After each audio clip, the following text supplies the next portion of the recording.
ఆర్థిక శాస్త్రంలో ప్రతిష్టాత్మక నోబెల్ పురస్కారాన్ని royal Swedish academy of sciences ప్రకటించింది. 2025 సంవత్సరానికి గాను ముగ్గురికి దీన్ని అందించనుంది.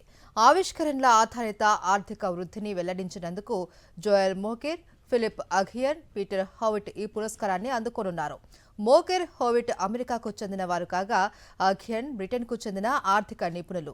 సాంకేతిక పురోగతి ద్వారా స్థిరమైన వృద్ధికి ముందస్తు అవసరాలను గుర్తించినందుకు మోకెర్ ఈ అవార్డుకు ఎంపికయ్యారు. క్రియేటివ్ డిస్ట్రక్షన్ ద్వారా నిరంతర వృద్ధి సిద్ధాంతానికి గాను మిగతా ఇద్దరికి నోబెల్ ప్రకటించారు. వైద్య విభాగంతో మొదలైన నోబెల్ పురస్కారాల ప్రకటన నేటితో ముగిసింది.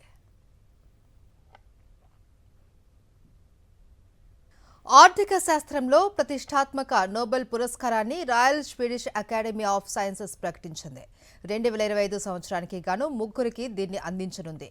ఆవిష్కరణల ఆధారిత ఆర్థిక వృద్ధిని వెల్లడించినందుకు జోయల్ మోకెర్, ఫిలిప్ అఘియన్, పీటర్ హౌవిట్ ఈ పురస్కారాన్ని అందుకోనున్నారు. మోకెర్, హౌవిట్ అమెరికాకు చెందిన వారు కాగా అఘియన్ బ్రిటన్కు చెందిన ఆర్థిక నిపుణులు. సాంకేతిక పురోగతి ద్వారా స్థిరమైన వృద్ధికి ముందస్తు అవసరాలను గుర్తించినందుకు మోకెర్ ఈ అవార్డుకు ఎంపికయ్యారు.